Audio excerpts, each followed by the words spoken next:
We are feeling, in spots, tropical storm force winds. Most areas just getting gusts at this point, but we could certainly see some winds stronger than that as these feeder bands work in off the coastline. Our storm is now starting to move a little bit.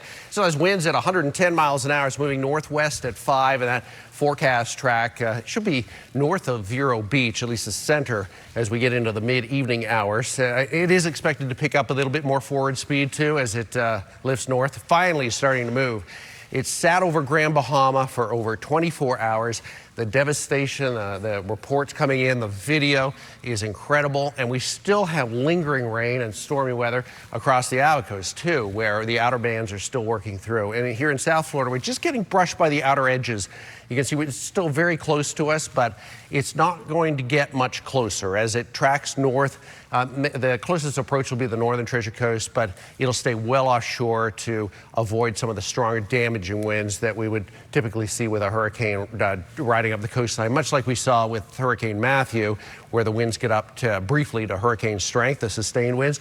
This one stays far enough offshore that should not be an issue this time. And the eye, well, tough to make out. There's not really much to see here. There's more of a center circulation. It is winds at 110 miles an hour, so there's likely somewhat of an eye embedded underneath the high cloud cover. There's a close look. So it's about the same latitude now as the Treasure Coast, and it'll continue to work up in toward Broward County, or into Brevard County through the evening. There's a close-up look at the track.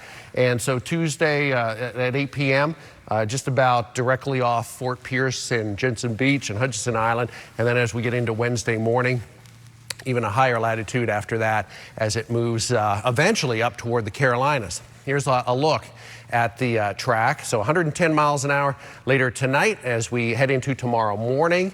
Pretty much off Daytona Beach. Now the error cone stays well off the coastline too, and then it continues up off Jacksonville. That is Wednesday evening, and then paralleling the coastline and just wrapping off Cape Hatteras, and eventually an issue to Atlantic Canada. Still a Category 1 hurricane as it moves up into some colder water of the North Atlantic. And the computer model tracks in pretty good agreement here, keeping it off the coastline. Nice consistency, and we like to see that. So looking good for us the next few days, but we still have these gusty winds and these rain bands that'll continue to work through tonight and tomorrow with, again, 40, maybe 50, potentially in some of them 60-mile-an-hour winds through the evening too.